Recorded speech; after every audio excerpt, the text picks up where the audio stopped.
আমার নাম আফরোজা আক্তার নাসিমা। নাসিমা? জি। ডাক নাম হচ্ছে নাসিমা। বয়স কত আপনার? আমার বয়সটা আমি সঠিক জানি না, কিন্তু 32-36 এরকম হবে। 32 কিংবা 36-এর মতো হবে আর কি। জন্ম জেলা কোথায়? জন্ম জেলা ব্রাহ্মণবাড়িয়া। শুরু করেন আপনি যেখান থেকে বলতে চান, একেবারে ছোটবেলা থেকে। আমার 2 বছর বয়স তখন আমার মা মারা যান। বাবা কি করতেন আপনার? বাবা তাঁতের কাজ করতেন। আচ্ছা। তো আমাদের গ্রামে তাঁতের কাজে বেশি চলতো। ওকে।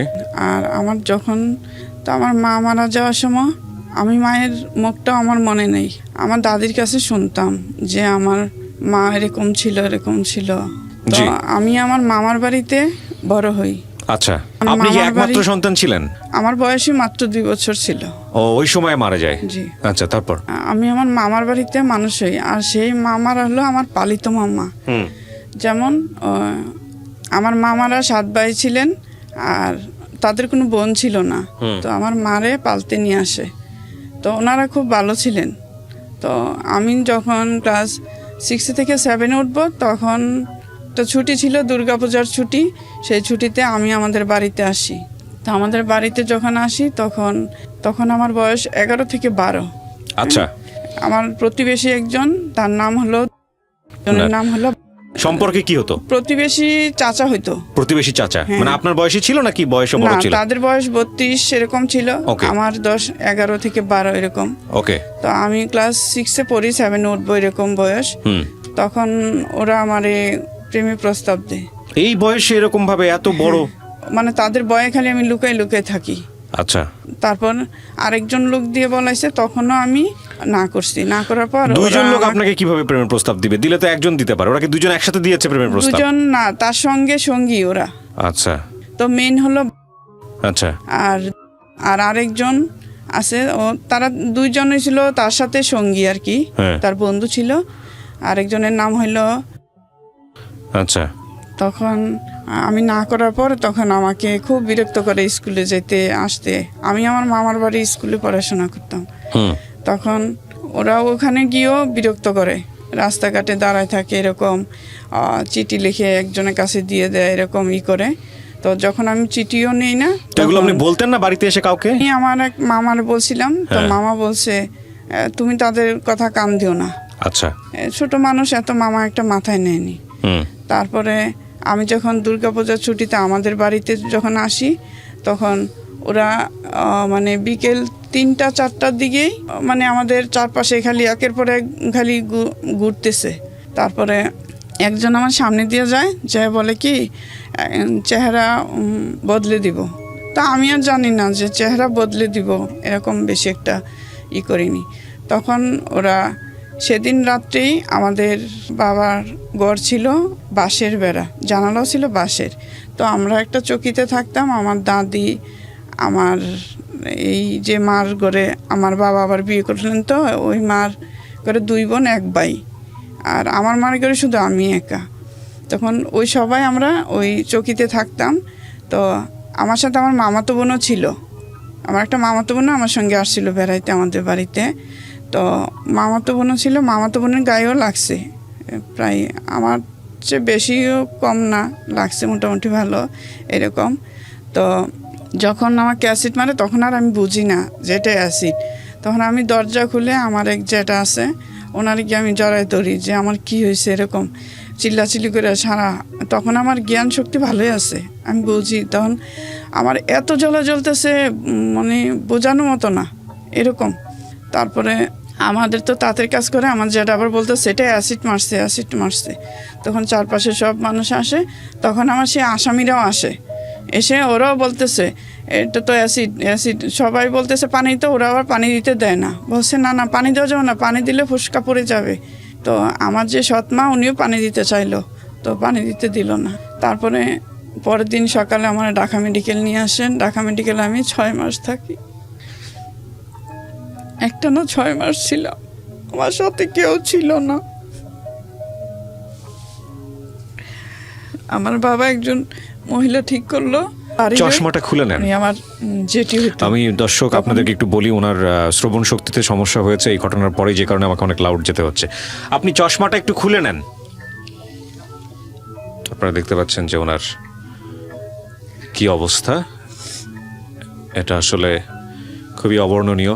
আপনি একটু আমাদেরকে দেখাবেন কোথায় কোথায় গেছে এই অ্যাসিডের প্রকোপটা? উনি হিসাব মেনটেন করেন, আমি শুধু বোঝার জন্য আপনাদেরকে একটু দেখাচ্ছি যে এটা একটা মানুষকে আজন্ম শেষ করে দেবার জন্যে এরকম একটা ঘটনা যথেষ্ট। একটা মানুষ কতটা পাশবিক হলে, আপনার ডান কান বাম কানের কি অবস্থা? ডান কান তো দুটোই নাই, কিন্তু ডান কানের ছিদ্র বন্ধ, আমি বাম কানে কিছু কিছু শুনতে পাই। একটু মাথাটা ঘুরায় একটু দেখান আমাদেরকে ক্যামেরায়। এবারে হচ্ছে ওনার বাম কান, আর ডান কানটা একটু দেখান, পুরোপুরি ব্লক। জি, এবার আপনি পড়ে নেন যেভাবে আপনি কমফোর্ট ফিল করেন, আপনি গল্প বলতে সেভাবেই বলেন, সমস্যা নাই। আমাদের অনেক প্রশ্ন এসে গেছে ইতিমধ্যে মাথায়, আমাদের প্রশ্নগুলো জানতে হবে। তবে একটা জিনিস আপনারা খেয়াল রাখবেন, যেহেতু ওনার বয়স মাত্র 11 ছিল, ক্লাস 5-6-এ পড়ার বয়স, ওই সময়ে ওনার জীবনে এমন কিছু মানে করা সম্ভব নয় যাতে করে মানুষ ক্ষেপে গিয়ে, একটা ম্যাচিউর দুটো মানুষ ক্ষেপে গিয়ে ওনাকে এই ধরনের ঘটনার মধ্যে নিয়ে আসতে পারেন। কারণ ছোট একটা বাচ্চা যার বয়স 18 বছর হয়নি, ইভেন জীবনের যে কোনো স্টেজেই কোনো মানুষ যে ধরনেরই অপরাধ করুক না কেন, এই ধরনের বর্বরতার শিকার ভেরি আনএক্সপেক্টেড, খুবই অপ্রত্যাশিত। এবং 11 বছরের একটা বাচ্চা, সে জীবনে এমনই কিবা করতে পারে যে যার কারণে তাকে এই ধরনের ঘটনার মুখোমুখি হতে পারে। নিঃসন্দেহে ভয়ঙ্কর রকমভাবে জিঘাংসা, অমানবিকতা এবং একটা মানুষের মধ্যে এক্সট্রিম পশুত্ববোধ, চরম পর্যায়ের পশুত্ববোধ, যেটা একটা মানুষকে আমরা বলি পশুতে পরিণত করে। পশুদের মধ্যে এই ধরনের ভয়ঙ্কর রকমের গুণ নাই আমার জানা মতে। পশুর থেকেও অধম যদি কোনো কিছু থেকে থাকে, সেই জায়গাটায় নিয়ে যায় এবং তখন মানুষ এই ধরনের কাজ করে। তো আমি এই ধরনের ঘটনাগুলোকে আপনাদের সামনে বেশি বেশি আনতে চাই, বেশি বেশি দেখাতে চাই। গল্পের বিন্যাস ঠিক থাকুক আর না থাকুক, আমি এই সিচুয়েশনগুলোকে বেশি বেশি করে সোশ্যাল মিডিয়াতে আনতে চাই, যাতে করে আমাদের আগামীর যে সন্তানরা বড় হচ্ছেন তাদের মধ্যে এই ধরনের ভয়ানক প্রবৃত্তিগুলো শিশু অবস্থাতেই মরে যায়, যাতে করে মানে কেউ যাতে কখনো এই ধরনের কাজ না করেন। কারণ একটা মানুষের অবস্থাটা কি হয়, একটা মানুষ সারাটা জীবন প্রত্যেকটা মোমেন্টে, প্রত্যেকটা সিঙ্গেল মোমেন্টে সে এই ধরনের ভয়ানক অবস্থা নিয়ে সে মুভ করে। রাইট, আপনি তাকে অ্যাসিড মেরেছেন এবং সে কিন্তু একটা সার্টেন পিরিয়ডের জন্য কিন্তু পেনাল্টি পাচ্ছে না, একটা সার্টেন পিরিয়ডের জন্য কিন্তু সে পেইন পাচ্ছে না।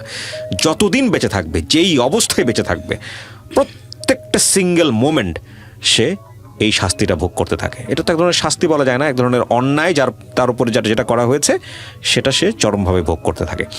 তো কি হলো, মানে 6 মাস আপনার সঙ্গে মেডিকেলে কেউ ছিল না, এটা কেন হলো? নিজের আপনজন কেউ ছিল না। আমার বাবা একজন মহিলা ঠিক করছে, উনি আমার প্রতিবেশী, আমার এক জেঠি হয়। তো উনি আমার 6 মাস পর্যন্ত আমার পাশে ছিলেন। আচ্ছা।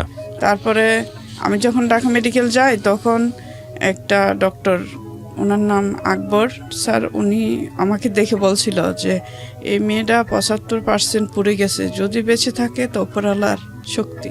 আচ্ছা। উনি সবসময় আমার এসে বলতো যে তুমি ভালো হয়ে যাবে, অল্প দিন লাগবে, বেশি দিন লাগবে না, তুমি সুস্থ হয়ে যাবা। তখন আমি বলতাম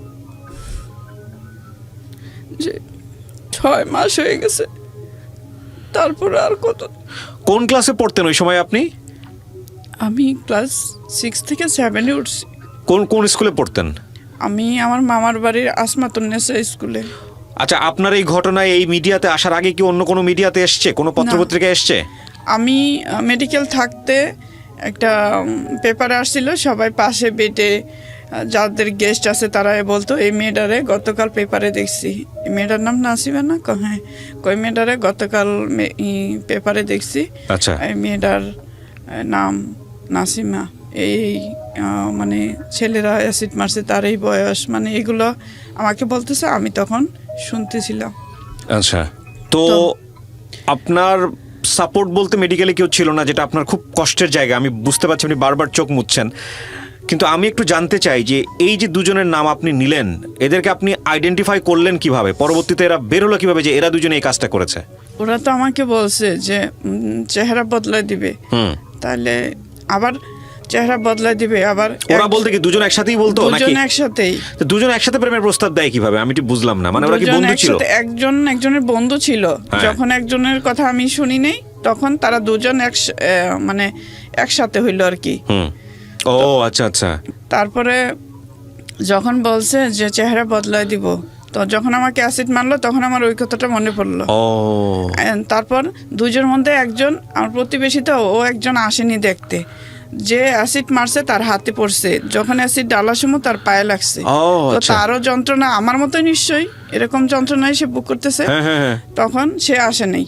তখন সবাই খোঁজাখুঁজি করছিল, কিছু মানুষ বুঝতে পারছিল যে ওরা যে দিনের বেলা এরকম করছে, যে ওরা ছাড়া এই কাজটা কেউ করেনি।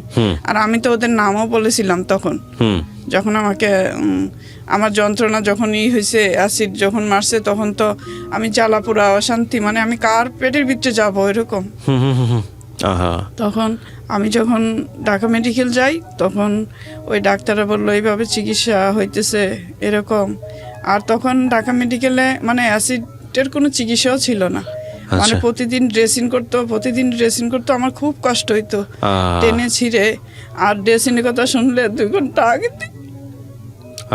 এই ড্রেসিংটা খুব ভয়ানক হয়। 2 ঘন্টা আগে থেকে কান্না করতাম। আর ড্রেসিং যারা করতো সেই আয়ারা অনেক, মানে তারা একটু সময় নিয়ে ড্রেসিং করতো না, মানে তাদের যত সময় তাড়াতাড়ি একজনটা করা যায় আরেকজনটা করবে, একজনটা করা যায় আরেকজনটা করবে এরকম। তখন আমি আমার বাবার কাছে বলছি যে ওরা খুব কষ্ট দেয়। তারপরে ওদেরকে ধরলেন কিভাবে বা কি করলেন ওদেরকে, আমাকে একটু বলেন তো তারা গল্পটা। বাড়ি ছেড়ে কোথাও যায়নি। আচ্ছা।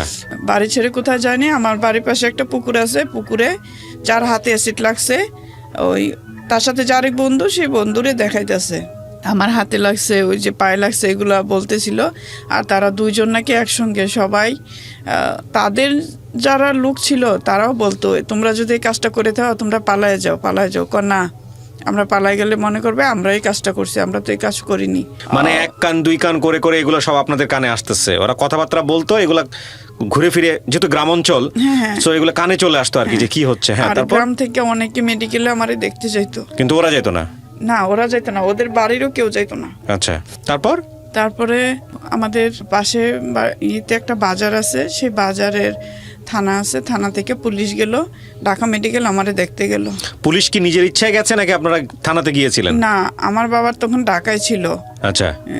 আমার যেদিন ঘটনা হয় সেদিন আমার বাবা ঢাকায় ছিল, তো জানতো না যে আমাকে অ্যাসিড মারছে, এই কথাটা শুনে নেই। আমাদের এলাকায় বাজারে গিয়ে নরসিংদী থেকে লঞ্চে বা নৌকায় যেতে হয়, বাজারে যখন গেছে তখন সবাই জিজ্ঞেস করছে আমার কথা। তো আমার বাবা বললে আমার মেয়ে তো বাড়িতে, তো বলছে ও তো, তাহলে তুমি ঘটনা জানো না? না, কি ঘটনা? বলে বাড়ি যাও, বাড়ি গেলে শুনবা। তখন যখন বাড়ি গেছে তখন এই কথা শুনে। আর আমাদের মামলাটা হইলো সরকারবাদী মামলা। মানে পুলিশ ইচ্ছায় খবর পেয়ে পুলিশ নিজেই এসছে। কতদিন পরে মামলা হয়েছে? আপনি হাসপাতালে থাকা অবস্থায় নাকি হাসপাতাল থেকে চলে আসলেন? আমি হাসপাতালে থাকা অবস্থায়। আচ্ছা, আনুমানিক কতদিন পরে? আনুমানিক 2-3 মাস লাগছে মামলা করতে। আচ্ছা, তারপর? তো আমার বাবা আবার একটু সহজ সরল, এত কিছু বোঝে না, সবাই বলছে মামলা করো, তোমার মেয়ের অবস্থা হয়েছে, মামলা করো। তারপরে আমার বাবা যায় মামলা করতে। তো মামলা করার আগে নিশ্চয়ই আপনার সঙ্গে কথা বলেছে আপনার বাবা? হ্যাঁ, আমার বাবা বলছে যে কারা এরকম করছে, তুমি সত্যি কথা বলবা, কেউ অন্যায়ভাবে ঠকানো ভালো না, তুমি বলো। আর তখন আমার বাবা জানতো আমি আর বাঁচবই না। আমার বাবা যখন আমার কাছে জিজ্ঞেস করে তখন আমি সত্যি কথা বলছি যে বাবা এরকম ওরা বলছে। আমার বাবা যাওয়ার আগে পুলিশ আমার কাছে গেছিল। আচ্ছা। থানার এসআই গেল, তখন উনি আমাকে বলল যে আমি মানে পোশাক ছাড়া তোমাকে যখন মেডিকেলে নিয়ে আসে, তারপরে বাড়িতে গিয়ে তোমারে পাইনি, তোমাদের বাড়িতে গেলাম, তখন অপর একজন ব্যক্তি, ওরা যখন পুকুর পার বসে আছে তখন দেখাই দিল যে ওরা 2 জনে এই কাজটা করছে। যেই লোক বলছে উনি একদম বলছে যে সন্দেহ করেই বলছে। তখন গিয়ে ওরা 2 জনটা একসঙ্গে ধরে ফেলছে, ধরে দেখছে যে একজনের হাতে অ্যাসিড লাগছে। তো বলছে আর কোথায় লাগছে? বলছে পায়ে, লুঙ্গি পরা ছিল, লুঙ্গিতে মনে লাগছে। এরপরে এই পুলিশ গিয়ে আমার সাথে এই ঘটনা বলে। পুলিশই আপনাকে বলে? তারপরে আমার বাবা বলছে যে এরকম মামলা করতে হলে এরকম মিথ্যাভাবে কাউকে করেন ভালো না, তোমার যা সত্যি তাই বলো। তারপরে আমি বললাম, তো ওই ওসি আমার কাছে সম্পূর্ণ কথা নিয়ে পরে বলছে তুমি চিন্তা করো না, তুমি বেঁচে থাকবা, আর আমি দেখছি এটার জন্য কি করা লাগে, তুমি কোনো চিন্তাই করো না, আমি আসামি ধরছি, তো যা করার আমি করব। ধরে ফেলছে আসামি তোর দিনে? হ্যাঁ। আসামি কি ধরে ফেলেছে নাকি? আসামি ধরে ফেলছে, ধরেই উনি তারপরে গেছে আমার কাছে। ও আচ্ছা, মামলাটা করে কি আপনার বাবা? আমার বাবা বলল যে আমি মামলা করতে গেলাম, বলল যে এটা সরকারবাদী হয়ে গেছে, সব কিছু তথ্য আমার কাছে নিয়ে গেছে, আমার বাবা বলল। হ্যাঁ, তো আমি বলছি আর কোনো সমস্যা, বলে না, বলছে ওরা মামলাটা ভালোভাবে দেখবে। আচ্ছা, তারপরে কত সালের দিকে হয় মনে আছে? জি, কত সালের দিকে হয় মামলাটা? 1992 সালে, 1992 সালে। 6 আগস্ট নাকি 9 তারিখে এরকম। আচ্ছা, আগস্ট মাসের কোন এক তারিখে? হ্যাঁ। কোন থানাতে হয় মামলাটা? নবীনগর থানা। কোন নবীনগর? ব্রাহ্মণবাড়িয়া নবীনগর থানা। ব্রাহ্মণবাড়িয়া নবীনগর। ওসির নাম মনে আছে? ওসির নাম। তারপরে আমি ঢাকা মেডিকেল থেকে যখন বাড়ি আসি, আমার মোট 17টা অপারেশন হয়েছে। আমার এই চোখগুলা বন্ধ হতো না। আমার এই চোখটা ছিল 2 বছর হয় চোখটা উঠানো হয়, চোখের ভিতরে ইনফেকশন হয়েছে, তখন ব্যথা যন্ত্রণা আর করতে পারিনি। আপনি কি মামলার কোনো কাগজপত্র নিয়ে আসছেন? মামলার ডকুমেন্টস? আমি তো জানি না যে আমার ওই বয়সে মামলার কাগজপত্র আমার কি প্রয়োজন হবে। তখন তো আমি আমার যে বয়সে আমার নিয়ে আমি এই শুধু আমার ভিডিওতে দুঃখটাই- অনেক বেশি সচেতনতার অনেকগুলো বিষয় আছে। আমরা আজকে প্রিয় শ্রোতা এবং দর্শক, এটা একটা জায়ান্ট মিডিয়া, সোশ্যাল মিডিয়াতে আপনারা যে ভিডিও দেখছেন, খণ্ডাংশ দেখছেন, এটার পুরো গল্পটা আপনারা রেডিওতে পাবেন। এবং আমি আপনাদেরকে একটা কথা বলতে চাই, এখানে যাদের নাম উনি মেনশন করেছেন, ওসির নাম থেকে শুরু করে বাকি সবার নাম এবং পরিচয়, সেগুলো আমরা বিশেষভাবে এখানে মিউট শব্দ ব্যবহার করছি একটাই মাত্র কারণটা হচ্ছে উনি প্রপার ডকুমেন্টসগুলো আমাদের সামনে হাজির করতে পারেননি। সেটাও জীবনের একটা অনেক বড় ব্যর্থতা, ফেইলার। কারণ এগুলো খুব গুরুত্বপূর্ণ মেসেজ বহন করে এই ভিডিওগুলো, যে কারণেই উনি যে কথাগুলো এখানে বলছেন সেগুলো নিশ্চয়ই আমরা আমাদের জায়গা থেকে বিশ্বাস করি, কিন্তু গণমাধ্যমের ধর্ম অনুযায়ী কোনো প্রমাণ ছাড়া কোনোভাবেই কারো পরিচয়, বিশেষ করে নেগেটিভ অর্থে, এটা আনাটা উচিত নয়। তো সেই জায়গাটি থেকে আমরা এই ব্যাপারটা গোপন করছি, তাদের নামগুলো, পরিচয়গুলো গোপন করছি। আপনারা যদি আরও ইন ডিটেলি কোয়ারি করতে চান, সেক্ষেত্রে আপনারা উনি যে ক্লুগুলো বলেছে সেগুলোর মাধ্যমে ওনার সঙ্গে আপনারা যোগাযোগ করতে পারেন। বাট আমরা প্রাথমিক তদন্তের উপর যেহেতু করছি, কারণ এটা ওনার স্টেটমেন্টের উপরে যে ব্যক্তিকে নিয়ে এখানে কমপ্লেন করা হচ্ছে তার সামাজিকতা সমস্ত কিছুর একটা ভয়ঙ্কর রকম পরিবর্তন করতে পারে। যেহেতু উনি আমাদের কাছে সেই লিগ্যাল পেপারগুলো দেখাতে পারেননি এখন পর্যন্ত, সে কারণে আমরা তার নাম পরিচয়গুলো এখানে গোপন করতে বাধ্য হচ্ছি। জি বলেন, তারপর কি হলো? আপনি মামলা বুঝতেন না ওই সময়টাতে, যেটা বলছিলেন আপনি। হ্যাঁ, তারপরে আর এই কাগজপত্রগুলো যে আমার কি বিশেষ প্রয়োজন হবে সেটাও আমি জানতাম না। অত ছোট বয়সে বোঝারও কথা না, ক্লাস 5-6 এ পড়েন। মানে যে এগুলো যত্ন করে রাখবে, হ্যাঁ এরকম। আপনি বাড়ি আসলেন কবে? 6 মাস পরে বাড়ি আসলেন? 6 মাস পরে বাড়ি আসছি। আপনাকে দেখার জন্য লোকজন আসলো না? যে চেহারা কি লোকজন এত ভিড় করছে বাড়িতে, মানে যে আমার আর মনে হয়েছে যে কোথায় আমি যাই, একেবারে যেখানে মানুষজন নাই, আমার এত মানুষজন দেখতে আসছে। তারপরে মানুষ আস্তে আস্তে দিনের পর দিন কমতে থাকে, তখন আমার ঘরের যে সৎ মা, আমার মাও আমার উপর যন্ত্রণা। লেখাপড়া বন্ধ হয়ে গেল? হ্যাঁ, আচ্ছা, লেখাপড়া বন্ধ হয়ে গেল। তখন আর আমি আমার মামার বাড়িতেও যাই না। ওরাও আমার এই অবস্থা আর রাখতে চায় না, বলে মানুষজন আসবে দেখতে, আমাদেরও তো ছেলে মেয়ে আছে। মান সম্মানের বিষয়। হ্যাঁ, আহা, এই একটা মানুষকে কিভাবে পঙ্গু করে দেয় দেখেন। হ্যাঁ, আমি যখন আবার আমাদের বাড়িতে আসি, তখন এইভাবে মামলা চলতে থাকে। 1 বছর পর মামলার আসলো যে ওখানে সাক্ষী দিতে হবে বা ওখানে কিছু আছে। তখন কি ওই দুজন জেলে নাকি ওদের সঙ্গে আরো কেউ ছিল? তখন আসামিরা জেলে, আর আসামির পক্ষের মানুষ এক প্রকার আমার বাবাকে চাপ দিল আপস হওয়ার জন্য।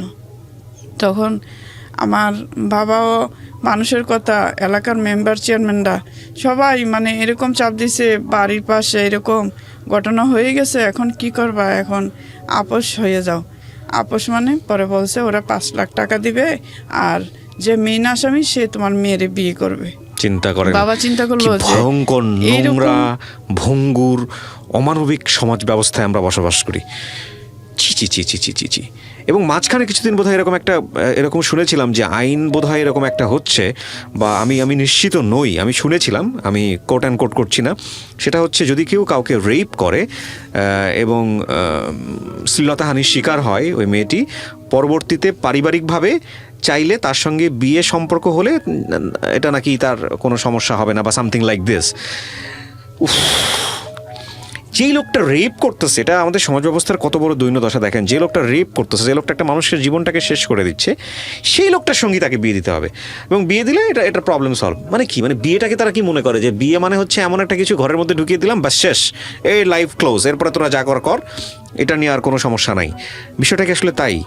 এবং এটা কিন্তু আমাদের গ্রাম্য সালিশ থেকে শুরু করে আমাদের সমাজ চিন্তার একটা বিশাল জায়গা জুড়ে, যে কোনো একটা মেয়ে যদি কারো দ্বারা ভিকটিম হয় তাহলে ওই লোকটার সঙ্গে তার বিয়ে দিয়ে দেওয়া, এটা আরও ভয়ঙ্কর রকমভাবে তাকে আমার মনে হয় যে অত্যাচারের মধ্যে ফেলে দেওয়া, সামাজিক অত্যাচারের মধ্যে ফেলে দেওয়া। আচ্ছা, তো তারপরে আপনারা কি করলেন বলেন? তারপরে সবাই আমার বাবারে ধরে, আমাদের বাসায় লোকজন আসতে থাকে, মেম্বার চেয়ারম্যান সবাই। তখন আমার বাবা চিন্তা করলো যে একবার আমার মেয়ের সাথে বলার দরকার। তা আমার বাবা আমাকে একদিন ভাত খাবার ভাত খাবার সময় বলতেছিল, বাবা জানি কি বলবে, বারবার আমার দিক তাকায়। আমি কিছু বলি না, পরে বাবা বলছে, বাবা হয়তো চিন্তা করে আমার মেয়ে যদি আবার রাজি থাকে, আমার মনে হয় আর কি এরকম হয়তো চিন্তা করতে পারে। তখন আমার বাবা আমাকে বলতেছে, একটা কথা বলতাম কি, মেম্বার চেয়ারম্যানরা যে বাড়িতে আসে তুমি কিছু শোনো? আমি কই, আর ওরা নাকি আপোষ হইতে কয়। তা আমিও চিন্তা করি আমার বাবা কি বলে, আর আমার বাবা চিন্তা করে আমি কি বলি, কীরকম আইডিয়া, আমার কি জিজ্ঞেস করতে চায়। তখন আমার বাবা এক প্রকার আমার বলল, ওরা আপোষ হইতে চায়। আমি হ্যাঁ আমি শুনছি। তা বলে 5 লাখ টাকা দিবে, আর যে মেন আসামি সে বিয়ে করবে। তারপর আমি অপেক্ষা রয়েছি আমার বাবা কি বলে। তখন আমার বাবা বলে, তুমি কি রাজি? আমি বলছি না। বাবাটার আমি শুনতে চাইলাম না যে আমি বাবা রাজি কিনা। তা আমি বলছি না, আমি রাজি না। আমার যে ঘরে সৎ মা বলে, তো তুমি কি করবা? আমারও তো মেয়ে আছে, এরারও তো আমার বিয়ে দিতে হবে, তুমি কি করবা? তখন আমি আর কিছু বলিনি। তারপরে আমার বাবারে একজন লোক বলছে যে উনি খুব ভালো লোক, ওনার নাম ছিল সুদ্দু মিয়া, উনি আমাদের দাদা ছিল। তো ওই দাদায় বলছে আমার বাবারে যে শোনো, তুমি যদি তোমার মেয়ের এই মামলা যদি আপোষ করো, টাকা কিন্তু তুমি 1 টাকাও পাবা না, মেম্বার চেয়ারম্যানটা খাবে। আর ওই লোক বিয়ে করতে চায় শুধু ওই জেলখানা থেকে ছুটার জন্য, বুঝছো, তার যে সাজা হবে সেই সাজা থেকে বাঁচার জন্য। তখন আমি চিন্তা করলাম এত লোকজনের মধ্যে উনি একটা ভালো কথা বলছে, ওনার সাথে আমার সব সমস্যার কথা বলার দরকার। তখন আমিও বলছি, আমার মা সব সময় বলতে থাকে, তাহলে তোমার আর কে বিয়ে করবে? আর তুমি যদি না যাও এই সংসার থেকে, আমার মেয়েদেরকেও তো বিয়ে দিতে পারবো না। তখন আমি চিন্তা করলাম যে কি করা যায়। তখন আমার ওই মারই একটা চাচা সাভারে থাকে, তো উনি আমাদের নানা, উনি আমার ছোটোবেলা থেকে খুব আদর করতেন। আমি আমার মার সঙ্গে যখন ওই নানি বাড়ি যাইতাম তখনই দেখতাম উনি আমার খুব আদর করতেন।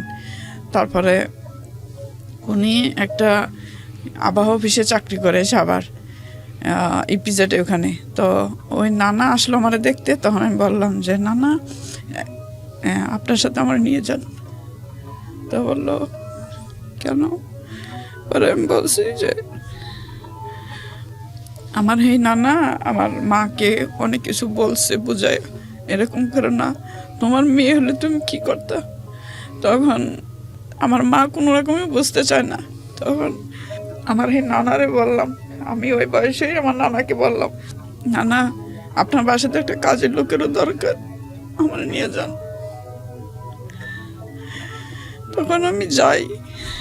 ওই নানিটা একটু রাগী, তখন প্রথম কয়েকদিন কেমন জানি একটু করেছিল। তো আমি চেষ্টা করছি যে ওনার কাছে আমি ভালো হওয়ার জন্য চেষ্টা করছি যে কিভাবে চললে কি করলে উনি আমার ভালোবাসবে। তখন ওনার বাসায় একজন সত্যি কাজের লোক লাগে, তো একজন সুডা একটা বুয়া কাজ করে। তো আমি যখন পার্মানেন্টলি থাকি, ওর নানিও চাকরি করে বিজেটে, আর নানাও চাকরি করে, ওনার 3 মেয়ে 1 ছেলে।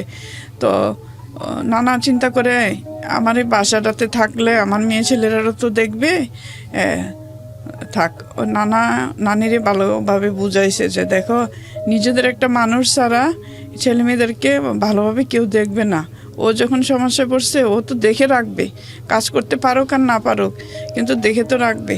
তো নানি সকালবেলা উঠে নাস্তা বানাইয়া রান্না করে দিয়ে যায় দুপুরবেলার, আবার বিকেল আইয়া উনি রান্না করতেন। বাকি সবজি কাটা লাগলে, ঘর গুছানো কাজটা সবাইগুলো আমি করে দিতাম। ওকে। তখন উনি আমারে খুব, এক সময় উনি করে আমার প্রতি এমন ওনার মায়া হয়, উনি আর চায় না যে আমি আর কোথাও কারো কাছে থাকি বা কোথাও যাই। তো অনেক দিন হয়ে গেল, আমি বললাম নানি আমার না ইচ্ছে করতেছে আমি একটু গ্রামের বাড়িতে যাওয়ার জন্য। না, তোর মা তোর জন্য কত তাড়াই দিছে, তুই ওখানে যাওয়ার কি দরকার, তোর বাবারে খবর দেই, তাহলে তোর বাবা আসলে তোরে দেখে যাবে। তো আমি চিন্তা করলাম, আর এখনো মতো এরকম ফোন মানে এত ফোন চলাচল নেই যে ফোনে কাউকে বলা যাবে এরকম। তো আমার নানার আর একটা ভাই আসলো, ছোট ভাই। তো ওই নানার ভাইয়ের কাছে বলে দিল, নাসিমার বাবাকে বলবা নাসিমার আয়সা দেখে যেতে, নাসিমা ভালো আছে, কোনো সমস্যা নেই। তো আমার বাবা দেখলো আমি এখানে আসলেই ভালো আছি, কারণ গ্রামের কেউ তো আমার দেখতেও পারে না, কিছু বলতেও পারে না। তখন আমার বাবা বলতেছে একদিন আসছে মামলার ডেট। তো আমার বাবারে সবাই, এলাকা মেম্বার চেয়ারম্যানরা সবাই নাকি খুব প্রেশার দেয় যে মামলাটা আপোষ না করলে তুমি তোমার এই বাড়ি থেকে বাড়িতে পারবা না, তোমার তো কিছুই নাই, এই মেয়ের চিকিৎসা করতে গিয়ে তো তোমার বিটা বাড়িটা আছে, তুমি বাসা থেকে বেরো হইতে পারবা না, তোমার এক ঘুরে করে দেওয়া হবে। তখন বাবা আমার কাছে দৌড়ে যায়, খুব বলছে যে এরকম এরকম মামলা যদি আপোষ না করি তাহলে নাকি হবে না। আমি বলছি যে এখন আমি কি করব, এখন তো বাবা চলাফেরা তো বন্ধ হয়ে গেলে তো আরেক সমস্যা। তখন আমি বলছি যে বাবা আপনি কি এই মামলা যে করেছিলেন যেই ওসি, সে ওসির সাথে দেখা করছেন? পরে বলছে থানায় গিয়ে ওনার সাথে দেখা করছি। আমি বলছি তো ওনার সাথে এলাকার মেম্বার চেয়ারম্যানরা যে বের হতে দিবে না, তাহলে ওনার সাথে এই সমস্যাটার কথাটা বললেন। তখন আমার সেই নানাও বলল, তুমি ওই ওসির সাথে কথা বলো যে আমি মামলা আপোষ না করলে আমার বাড়ি থেকে বের হইতে দেবে না, কারো জায়গায় পাড়া দিতে দেবে না। পরে এই ওসি একদিন চেয়ারম্যানদের থানায় ডাকাইলো যে এই মেয়েটার এত বড় একটা সমস্যা হয়ে গেছে, মেয়েটা বাঁচে না মরে তারই কোনো ঠিকানা নাই, এখনও তার কত চিকিৎসা, মাত্র প্রথম খালি মেডিকেল থেকে আসছে, তো এখন মেয়েটার এখনও চিকিৎসার অনেক বাকি, নিজেই হাঁটতে পারে না, চলতে পারে না। তো এই মেয়েটারে আপনারা কেমনে কোন যে আসামি পক্ষে একজন বিয়ে করতে, আর আপনারা কিভাবে কোন মামলা করতে? তো এর দেশে এত বড় বড় জঘন্য কাজ হলে তো ওরা এইভাবেই আরও বাড়তে থাকবে। পরে একসময় দারোগা আমারে বলে যে ওদের কথাই, মেম্বার চেয়ারম্যানের কথাই শুনলো, আর আসামির পক্ষের লোকজন ওদের পক্ষে হইল। তখন ওই দারোগা আমাকে একদিন বলে যে তুমি ওই আসামিকে বিয়ে করে নাও, তোমার বাবা কিছু টাকা পাইলো, এটা দিয়ে চলতে পারলো, কোনো আর সমস্যা হইলো না, তুমিও একসময় ভালো থাকবা যদি আসামি বিয়ে করে। তো আমি বলছি যে আসামি যদি আমার ভালোই থাকবো, তাহলে আমার এই বয়সে কেন অ্যাসিড মারলো? পরে বলছে যাক এটা হয়ে গেছে, সে বুঝতে পারে নাই, আর তোমার সে ভালোবাসতো এজন্য তুমি বুঝো নাই, তার জন্য সে অ্যাসিড মারছে। আমি এই কথা শুনি না। পরে আমার বাবা যখন আমার নিয়ে ঢাকা থেকে গিয়ে ব্রাহ্মণবাড়িয়া গিয়ে কোর্টে গিয়ে হাজিরা দিবে, তখন তাদের পক্ষের এক উকিল আমাকে বোঝানোর পর আমি এক প্রকার কিছুতেই শুনতে রাজি না। তো আমার বাবার কথা আমি চিন্তা করি না যে আমার বাবা চলতে পারবে না, বাড়ি থেকে বের হতে পারবে না, এগুলো আমি কোনোই চিন্তা করি না। তারপরে এভাবে মামলা হতে হতে একদিন মামলার রায় হবে, মামলা শেষের দিকে গেল, রায় হবে। যেদিন রায় হবে আগ্রমণের আগের দিন ওই বাড়ির মানুষ আমার বাবার সাথে ঝগড়া লাগার পরে তখন আমার বাবা ঘরেই চুপচাপ নাকি বসেছিল। তো আমার বাবারা নাকি অনেক কিছু বলতেছে, পারে না, দূরে এসে মারে, তাও আমার বাবা একটা শব্দও করে না। তারপর ওরা এইভাবে চলে গেছে। যেদিন রায় হয় সেদিন তাদের যাবজ্জীবন সাজা হয়। এই দুইজনের? তিনজনের। একজন তো পলাতক আছে। তিনজন? আরেকজন কি ছিল? একজন ছিল আরেকজন এখনো পলাতক আছে। এখনো পলাতক? সেই 92 সালের পর থেকে এখনো পলাতক। এখনো ও বাড়ি আসে নাই, আর এখনো পলাতক। তো ওর আমি আমার যে সরকারি পিপি ছিল ওনার কাছে জানতে চাইলাম যে পলাতক আছে ওর কি সাজা হইলো। বলে ও যখনই ধরা পড়বে তখনই ওর ওই সেদিন থেকে আবার তারপরে আমারে বলল যে তোমার আর এখন কোনো সমস্যা আছে। যখন তার সাজা হয়ে গেল কয়েকদিন আমাদের বাড়িতে আমার বাবা আমার মা ওরা ঘরেই ছিল, বাইরে বেরোতো না, খুব ছিল। মেম্বার চেয়ারম্যানরাও, আমার বাবা বাজারেও যাইতো না, মেম্বার চেয়ারম্যানরাও খুব বিষম রাগ। আর সেই পর থেকে মেম্বার চেয়ারম্যানের কোনো হেল্প সহযোগিতা আমার বাবা পায়নি। তারপরে একদিন আমি ঢাকা থেকে গেছি, যাওয়ার পরে ঢাকা থাকতেই আমি এক লোকের মাধ্যমে শুনি অ্যাসিড সার্ভাইভার্স ফাউন্ডেশনের কথা। আইন ও সালিশ কেন্দ্রে গেলাম, যখন ওরা আবার বলছে যে আবার যে দুজন যাবজ্জীবন হয়ে গেল ওরা কি ছাড়া পেয়ে গেছে? ওরা এখন সাজা পেয়ে গেছে, মানে ছাড়া পাইছে, জেল থেকে ছাড়া হ্যাঁ, পেয়েছে, জেল থেকে ছাড়া 14 বছর পাইছে। পরে ছাড়া পেয়ে গেছে। হ্যাঁ। আচ্ছা, ওরা বের হয়ে এসে কি করেছে? বের হয়ে এসে একজন এই বাড়ি কাজ করে, এখন বুড়ো হয়ে গেছে, বয়স হয়ে গেছে, তখনই তাদের বের হয়ে এসে আপনার সঙ্গে কখনো কথাবার্তা হয়েছে তাদের? না, কখনো কথাবার্তা না। হয়নি। আর আমি যেমন গ্রামে ওনারা গেলে বিয়ে শাদী করতে পেরেছে? ওদের সংসার আছে, বাচ্চা কাচ্চা আছে, মেয়ে আছে? না, কেউ বিয়ে শাদী করেনি। আচ্ছা, কেউ বিয়ে শাদী করেনি? কেউ বিয়ে শাদী করেনি। তো আমি ঢাকা থেকে যখন অ্যাসিড সার্ভিস ফাউন্ডেশনের কথা শুনি, তখন তো আমার চেয়ারম্যান সার্টিফিকেটের দরকার। তখন আমি চেয়ারম্যানের কাছে গেলাম, চেয়ারম্যান সাহেব বললো যে না, তোমাকে সার্টিফিকেট দেওয়া হবে না।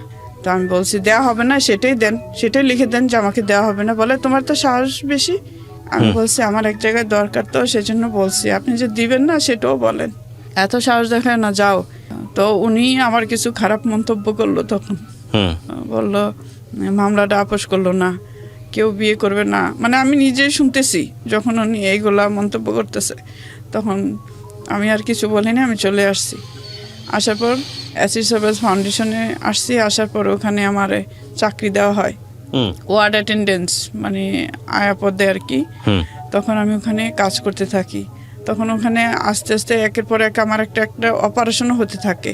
যেমন আমার এই গলাটা এভাবে লেগেছিল, আমি মানুষকে ঘুরে দেখাইতে হতো, কেউ আমার ডাক দিলে আমি ওভাবে ঘুরে দেখতাম, মানে ওইভাবে ঘুরে দেখতে পারতাম না, ওইভাবে ঘুরে দেখতে পারতাম না। এভাবে আমার একের পর এক অপারেশন হতে থাকে। আমার কানের ভিতরে অপারেশন করে কানের ছিদ্র বন্ধ হয়ে গেছে। তখন আমি এভাবে চাকরি করতে থাকি, প্রায় 5-6 বছর পর্যন্ত আমি ক্যাজুয়ালি কাজ করি। যখন 5-6 বছর হয়েছে, তখন ওইখানে সার্কুলার দিছে কিছু লোক নেওয়া হবে। তখন সেইখানে আমি আবার করি। তখন উনিও একজন অ্যাসিড বান, তার নাম হলো দবিরুল ইসলাম। তো আমার জিজ্ঞেস করে আমার বাড়ি কোথায়, কি আমার কিভাবে ঘটনা হয়েছে। তো আমি বলছি, বলার পর ওর খুব মায়া লাগছে। পরে ও চিন্তা করলো, ওর কথা শুনে আমি দেখলাম অ্যাসিড সার্ভাইভার, ওনারও কি অ্যাসিডে বার্ন কোনো কিছু আছে? জি। আচ্ছা, কোথায় বার্ন হয়েছে ওনার হাতে লাগছে, বুকে লাগছে। ওনার স্টোরি কি? আচ্ছা, ওনার স্টোরি আমরা ওনার কাছ থেকে শুনবো। তো তারপরে কি হলো? পরিচয় হলো? তারপরে পরিচয় হলো, হওয়ার পরে ওর আমাকে বললো যে এরকম আমি তোমাকে বিয়ে করতে চাই। তো আমি বললাম যে তাইলে আপনার বাবা মার। কতদিন পরের ঘটনা এটা? পরিচয় হওয়ার কতদিন পরে? পরিচয় হওয়ার 2-3 মাস 4 মাস এরকম হবে। এই সময় আপনাকে বিয়ের প্রস্তাব দেয়। The most important part of this story is Dabirul Islam. প্রিয় দর্শক এবং শ্রোতা, আজকের এই ভিডিওতে আপনারা আমাকে দেখতে পাচ্ছেন না ফর টেকনিক্যাল রিজন। তো আমি এই মুহূর্তে ওনার সেই বিয়ের প্রস্তাব দেওয়া যে ভদ্রলোক, তাকে আমি আপনাদেরকে ভিডিওতে নিয়ে আসছি এবং একই সাথে অডিওতে আপনারা শুনতে পাবেন, রেডিওতে। ওকে, আপনারা দেখতে পাচ্ছেন ভিডিওতে যে ভদ্রলোকের কথা আমরা বলছিলাম। আপনার নাম? দবিরুল ইসলাম। মোহাম্মদ দবিরুল ইসলাম। দবিরুল ইসলাম, আমি যেটা শুনেছি ওনার কাছ থেকে, নাসিমার কাছ থেকে, সেটা হলো যে ওনার সঙ্গে পরিচয় হওয়ার 2 থেকে 3 মাস পরে ওনাকে আপনি বিয়ের প্রস্তাব দেন। আপনিও একজন অ্যাসিড সার্ভাইভার। জি জি।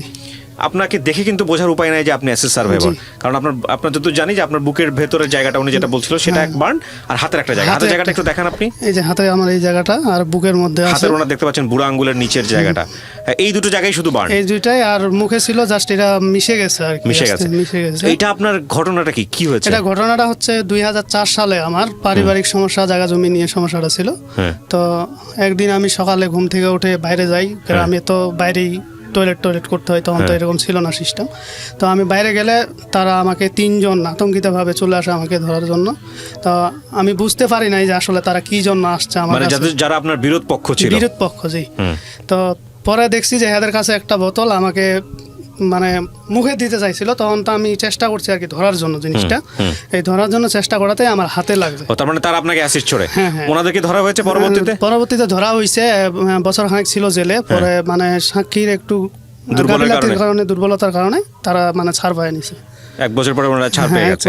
এক বছর পরে। তো আপনার এই যে বার্নটা হলো, আপনি ওনাকে সবকিছু জেনে 3 মাস পরে বিয়ের প্রস্তাব দেন? জি জি জি। প্রেমের প্রস্তাব না, বিয়ের না, প্রস্তাব দেন। বিয়ের প্রস্তাব। তো ওনাকে দেখে আপনার ভিতরে কোনো আতঙ্ক কাজ করেনি আর এই যে এরকম একটা মানুষ না আসলে কিভাবে কি, বিয়ে করবেন? বাড়িতেও তো একটা ব্যাপার স্যাপার আছে, বোঝানোর ব্যাপার আছে। হ্যাঁ, তা আসলে কি, আমি যখন ওখানে এসিড সার্ভিস ফাউন্ডেশনে আসি, ওর সাথে আমার পরিচয় হয়, যেহেতু দুজনে আমি ওখানে মানে ওয়ার্ড বয় হিসাবে তখন চাকরি পাই। ওখানে কিছুদিন চিকিৎসা অবস্থায় ছিলাম।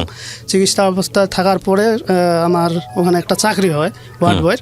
তো চাকরি হওয়ার পর থেকে ওর সাথে আমার পরিচয়, আর ও আগে থেকে ওখানে ছিল। তা পরিচয় হওয়ার পর থেকে আমি ওর বিস্তারিত শুনছি যে আসলে তার 2টি কান নাই, 2টি চোখ আছে, এর মধ্যে চোখ একটা সমস্যা হয়ে গেছে, বাদ আর একটা চোখ আছে মানে 100%-এর মধ্যে 10% বা 20% দেখে আর কি। তো তার 2টি কান নাই, মুখটা পুরা নষ্ট। তারপর আমি ছবি দেখছি। আর দ্বিতীয়ত হলো হ্যাঁ, ছোট থেকে মা মারা গেছে, মা নাই, এতিম। তা আমি আসলে এর কথাবার্তা শুনি না, আমার কাছে খুব খারাপ লাগছে বিষয়টা। আসলে সেও মানুষ, সে তো একজন বান হইলো, সে তো একজন মানুষ, তারও তো বাঁচার অধিকার আছে। এটা আপনি ভিতর থেকে অনুভব হ্যাঁ, করছেন? অনুভব করছি। তা আমি তখন বিষয়টা চিন্তা করলাম যে না, বিয়ে তো করতেই হবে।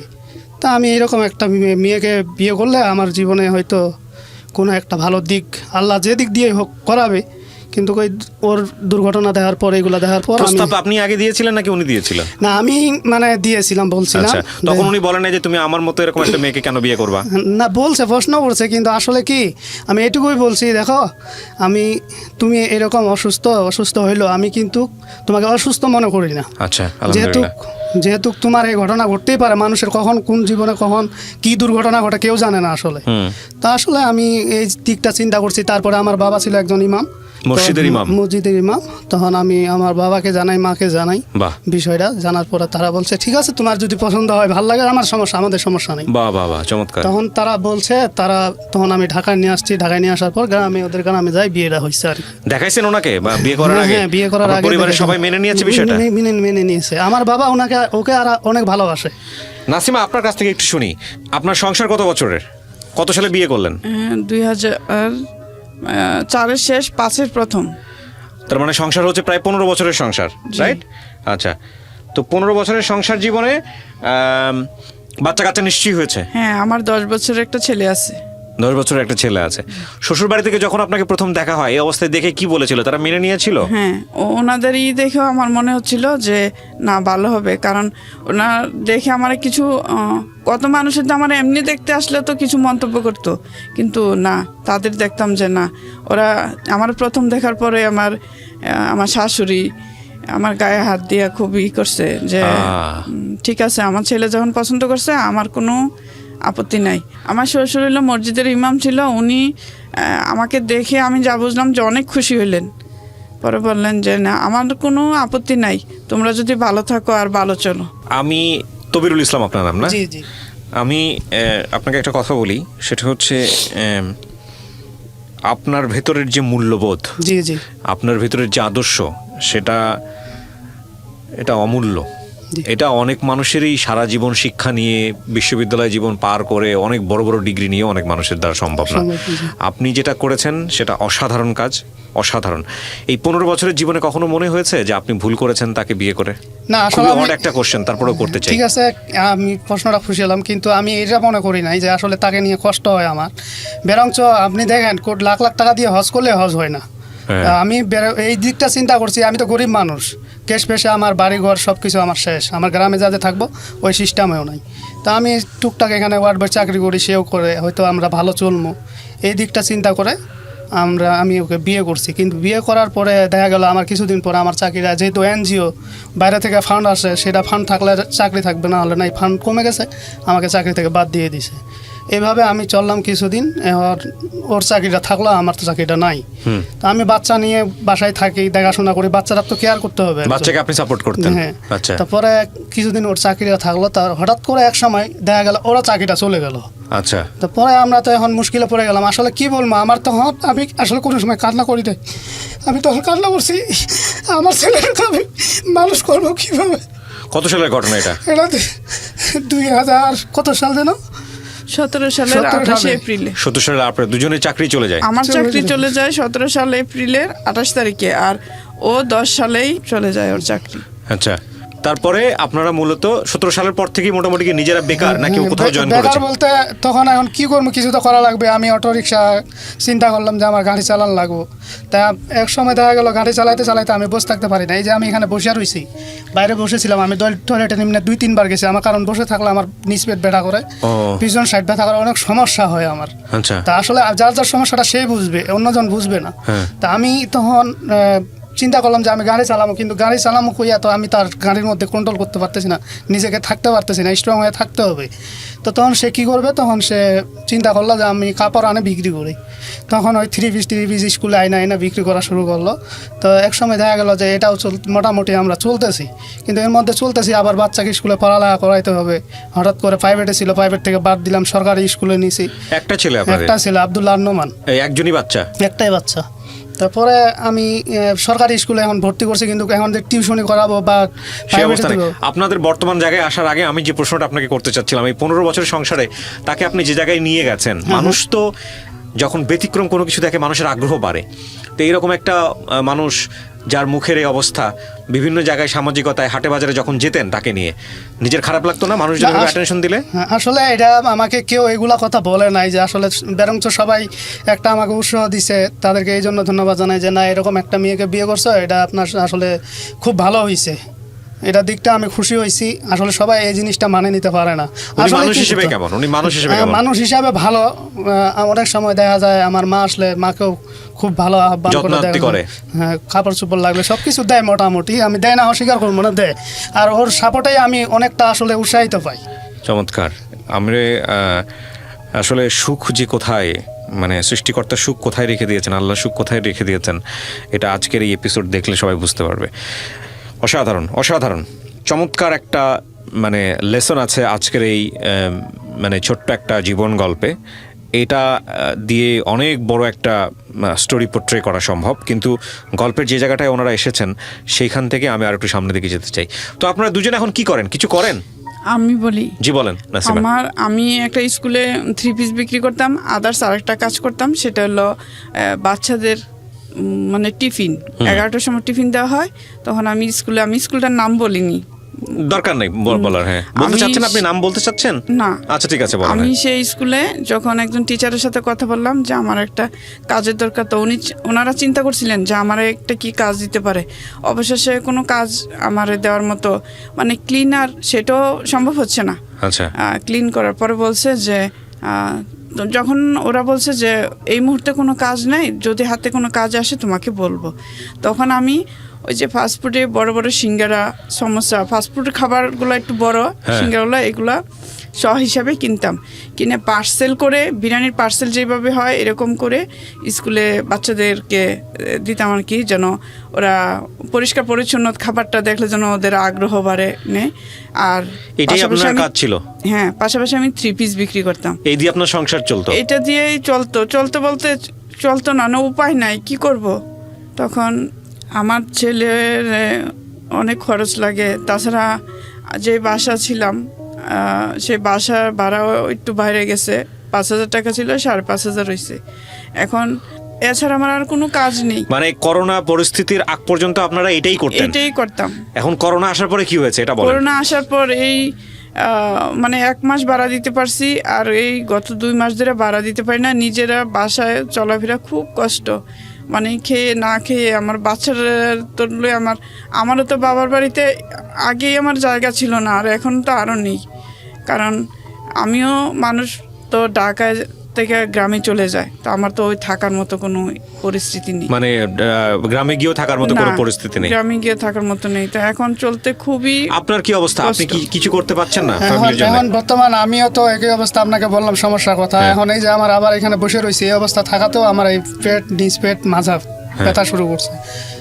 তো এখন আসলে আমি চেষ্টা করতেছি কাজ করার জন্য। আর আমার যে পড়ালেখা, এই পড়ালেখাতে না আমি একটা ভালো চাকরি পাবো, না কোনো একটা ভালো জায়গা যাইতে পারবো। আর এখন আপনাদের এই গল্প শুনে, আপনাদের এই পুরো গল্পটা শুনে আমি খুব সংক্ষিপ্ত করে আজকে এখানে ভিডিও আকারে নিয়ে এসেছি এবং রেডিওতেও যাবে।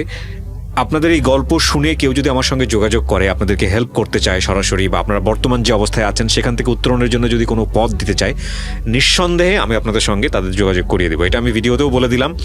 তবে এটা একটা অসাধারণ গল্প।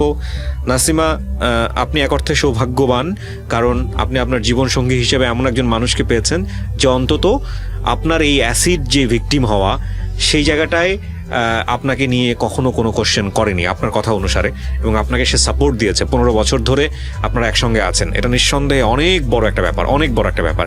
আর এই করোনা পরিস্থিতিতে আসলে আমরা সবাই কিন্তু ভিকটিম, এখানে একজন মানুষ ভিকটিম না। যে যে অবস্থায় ছিল সবার কাজ বন্ধ হয়ে যাচ্ছে, সবাই খুব খারাপ অবস্থার মধ্য দিয়ে যাচ্ছি, কিন্তু আমরা নিশ্চিত জানি যে আমাদের ওই যে একটা কথা আছে যে মেঘ দেখে কেউ করিস নে ভয়, আড়ালে তার সূর্য হাসে।